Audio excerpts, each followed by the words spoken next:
All right, everybody, this is DJ REM from Smash Radio, and I have Poplar Jake on the line. How you doing, man? Pretty good. How you doing? Not too bad. Why don't you go ahead and introduce yourself and any other band members you have, please? Well, it's right at the minute. It's been serious. Just myself. I'm a solo act. I go out and I play the blues along the lines of Charlie Patton, Robert Johnson, Son House, Skip James, guys like that. You know, bit of Lead Belly thrown in there too. And I write my own material too. Very cool. So yeah, I got your music sent to me and everything. I'm kind of a metalhead, but I definitely dig your sound. So very cool. Nice one. Yeah. I was wondering how I fit in alongside stuff like Brutal Death Fuck. So, am I allowed to say that? Definitely. It's a bit late for that now, isn't it? That shift and sail. But yeah, it's interesting to me because I think metal basically come from the blues when you go back to it, you know. Metal has so many different influences kind of smashed together that you really can't say, you know what I mean? No, it doesn't come from one thing, but I mean, listen to a lot of the bands, the early bands like Sabbath and Zeppelin, the stuff that gave rise to metal. You know, those guys were steeped in the blues, you know. Yes, it's very cool. Blues is definitely very amazing music, so I dig it. It's in the mix, isn't it? Yeah. Yes. Okay, so how long have you been doing Poplar Jake? How long you been around? I've been playing and singing for about 20 odd years, but only recently did I get into just going out and playing the blues by myself. So that's been the last 2 or 3 years I've been doing that over here in England, and it's working out pretty well. Very cool. And what kind of got you started? I mean, what kind of pushed you to do this solo and just kind of go out there and start doing it by yourself? Well, I've done a lot of things over the years. I had various sort of musical misadventures that had almost got somewhere but never really quite made it. And when it came down to it, I just had to ask myself, what do I really want to do and where is my heart at? And I'd got into the blues as a teenager, but I didn't have the chops to take it out on the road. I had to get a bit of mileage, I had to live a bit, and I had to learn a few things, not just about the guitar, but, you know, about life and the road and consequences and what have you. And so it felt like the time was right. I was finally man enough to take on the blues and go out and do it by myself. So I had it. Okay, very cool, man. So what kind of influences have you had in your life? You know, you can go all the way back to when you were a kid, or even current influences that got you into music and made you want to do something like this. First thing that really turned me on to the blues was B.B. King. Hearing B.B. King. There was a feature on television in England all about different kinds of blues, and it culminated in the B.B. King concert. And after that, I just thought, I've got to do this. I've got to get a guitar. But Fleetwood Mac very early on, you know, with Peter Green, and Eric Clapton in the Blues Breakers, and later on in Cream and stuff like that. That was a big influence early on, and I worked that back. I was really interested in the history of the music, so I worked it backwards. Where did their stuff come from? And where did that stuff come from? And that led me back to Robert Johnson, Son House, Charlie Patton, Skip James, and I thought, this is it. This is the beginning. This is where it started, you know. And for a long time, I couldn't get close to it. It was too heavy for me, if you know what I mean. But I came back to it, you know, later in life and felt I was ready for it, and here we are. Okay, very good. So this current music I have, where did you record that at? Oh, that was a studio just up the road from me in Oxford, UK. Guy called Steve Watkins was the engineer and producer on that one. He's a big metalhead as well, so you two would get on. Very cool. And yeah. How long did it take you from like when you first started writing the music for this album to from beginning to end and getting it produced? How long did everything take you? About a year. It's a chronicle of a year on the road. So it's about a year in the making. Yeah, it was recorded fairly quickly when it came down to it. The writing and getting the songs together took a bit longer than that. Okay, very good. And then I always ask when I talk to artists, you know, was there anybody in your family growing up that had musical talent that kind of helped push you in the direction, or is it just kind of something you just kind of completely found on your own? Well, my old man was a jazz player. He was a trumpet player, and used to play in jazz bands and whatnot. And so there was always jazz when I was growing up around the house, and I'd hear stuff like Louis Armstrong and Ella Fitzgerald and Bessie Smith, and I suppose I heard the blues in that. And when I finally heard the real blues, it struck a chord, and it made me appreciate what my old man had been listening to a little bit more. But yeah, you know, in the early days, he was encouraging. My old man taught me a 12 bar and how to transpose it, and I sort of went from there. And here we are. Nice. Well, props to Dad, definitely. Yeah. Oh yeah, kudos. For sure. So how doing all this music stuff that you do and having doing this Poplar Jake stuff. I mean, yeah. Has it been pretty easy to keep this going, or has this been a rough road? It's never easy. You've always got to keep working at it. You've always got to keep pushing for the next thing. I've been lucky with getting on the blues scene over here quite quickly, which I didn't even know there was a blues scene. I thought it was just me. I thought I was mad and nobody else was interested. But it turns out we've got quite a healthy blues scene over here, particularly in the northeast, Newcastle and up there. It's going on. And over in the northwest as well, Cumbria. London's got a little bit going on, but there's so much going on in London. It's hard to pin any one thing down. But the thing to do is to be just keep plugging away, keep doing it, keep going out, keep doing what you do, and never let up, and always remind people that you're out there, and always give 100%. Exactly. You definitely got to work hard. So if you want it, you got to work hard, That's right. Nothing comes without hard work. Nothing. That's for sure. Are you friends with Trevor Sewell? I know Trevor, yeah. Yeah, okay. Very cool. We've met a couple of times, yeah. I think he might be the reason we're talking today, if I remember correctly. Is that right? Oh. It's possible, yes. Well, remind me to buy him a pint. Yeah, I interviewed him a while back. He's a very cool dude. I really like him, and I really love his music, too. Trevor's serious, yeah. Trevor don't muck about. Trevor's great. So, where's the name Poplar Jake come from?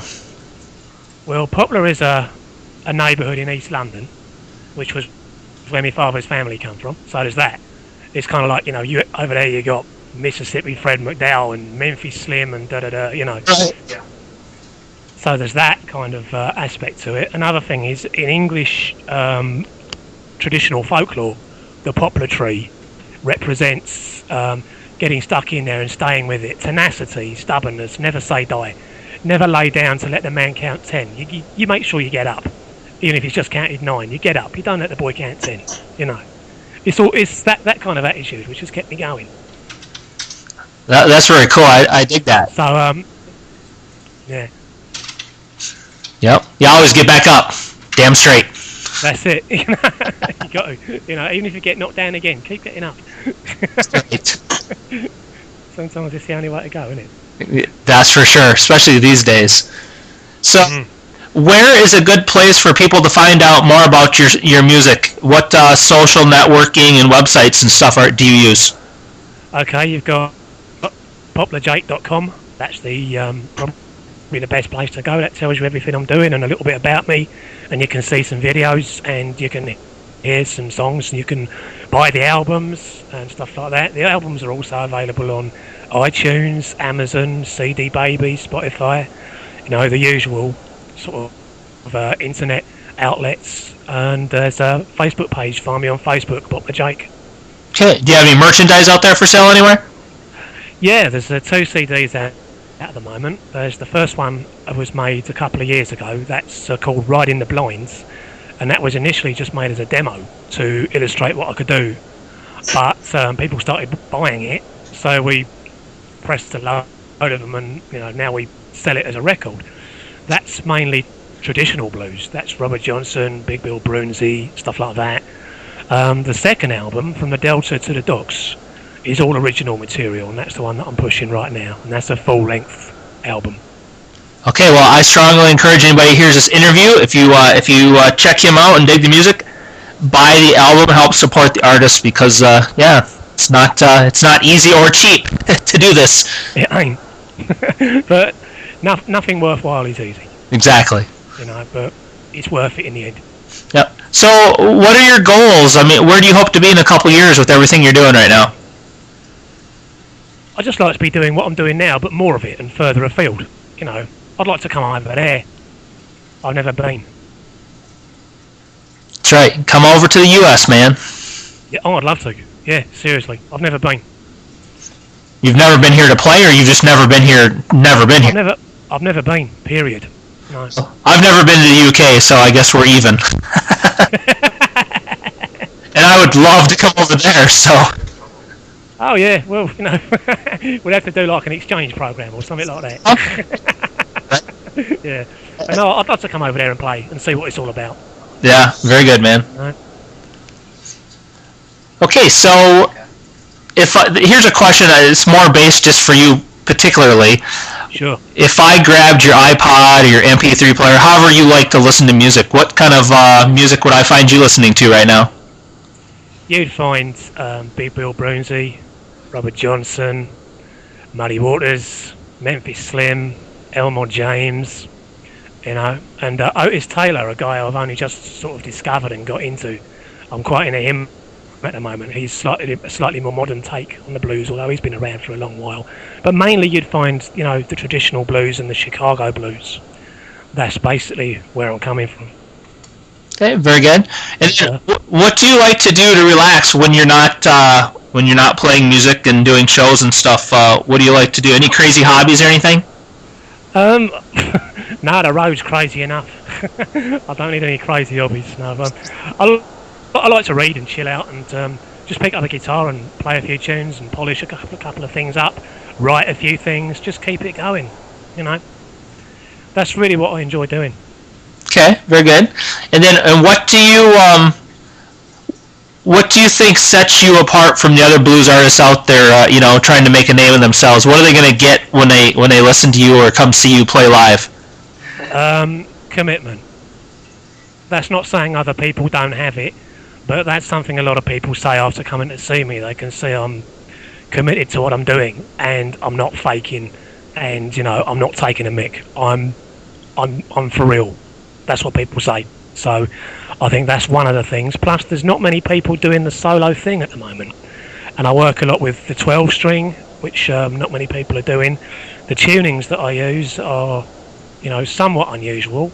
So that will set me apart. The way I arrange things and the way I adapt things, I think is quite unique. You know, quite individual. You know, I think you can tell it's me.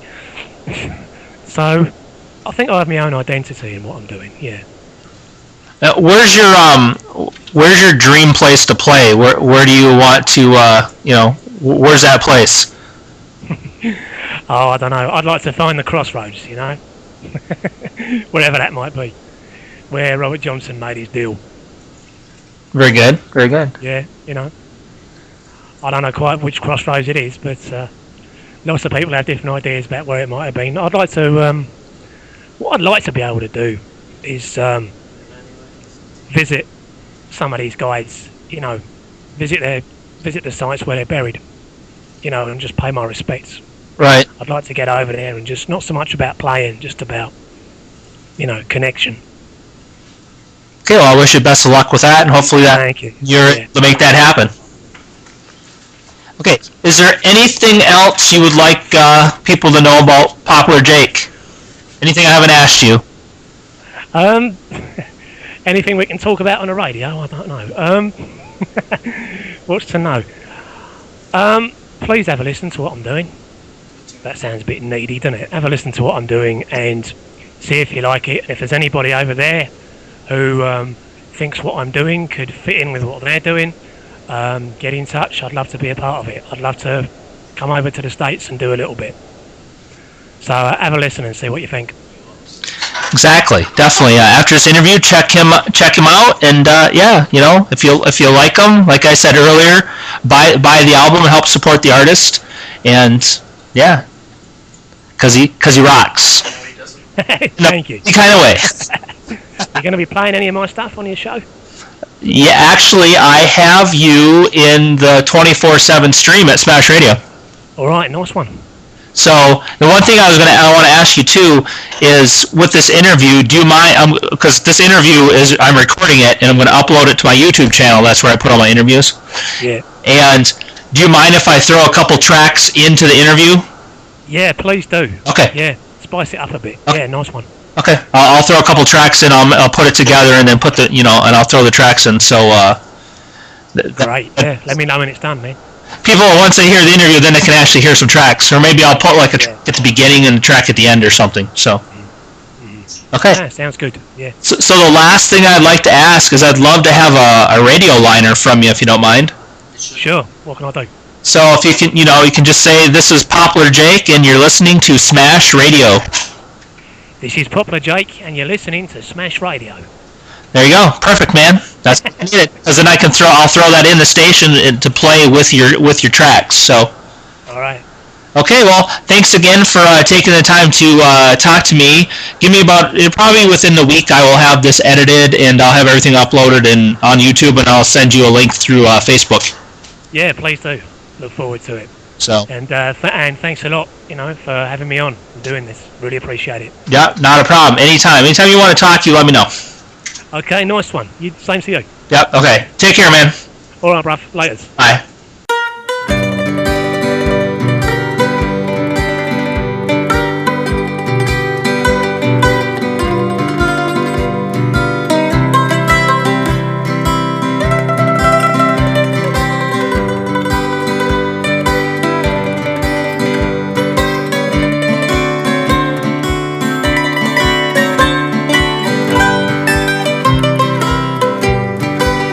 I got a 5 and some change.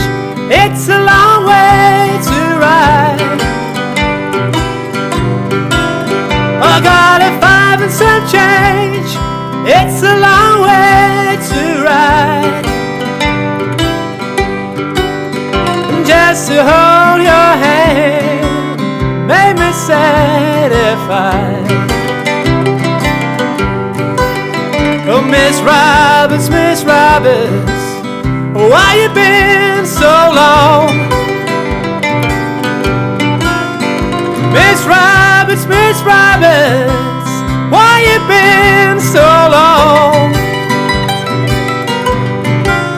I walked from Poplar up to Newton Heath if you say we could get along.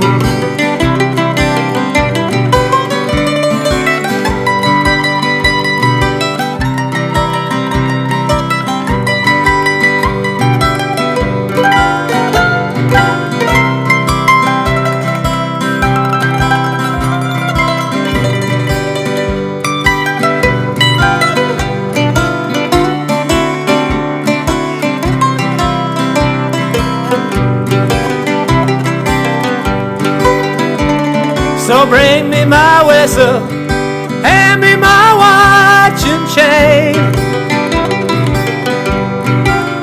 You got to bring me my whistle, hand me my watch and chain. I got a long way to roll before I see your face again.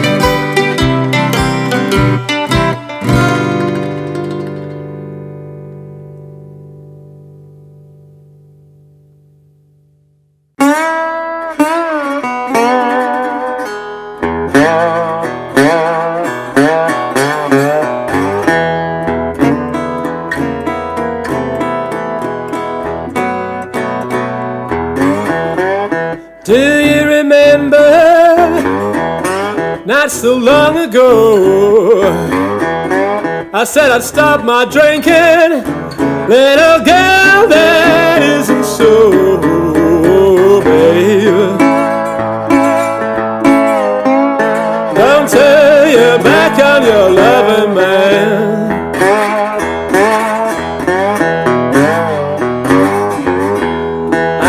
Cause when he gets to drinking, you know he'll mistreat you if he can.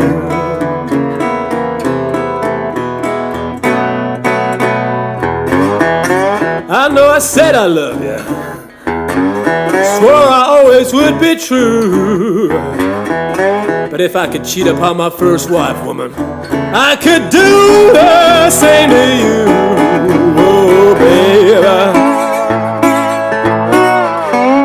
don't turn your back on your your loving man.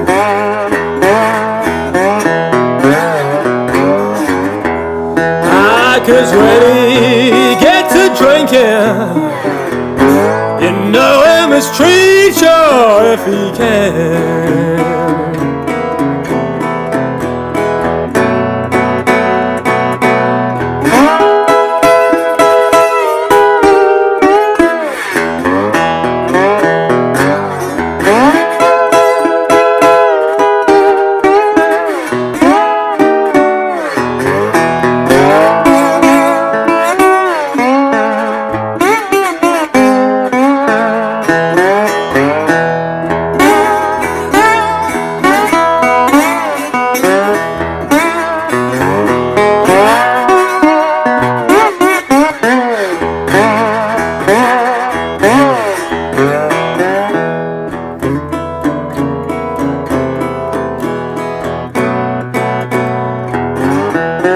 Now I never did misuse a woman, never done a girl no harm. But when I gets my liquor, I just can't stand your carry on, baby. Don't turn your back on your loving man.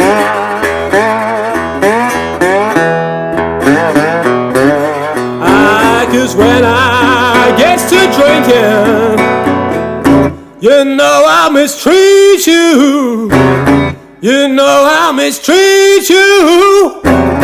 You know I mistreat you if I can.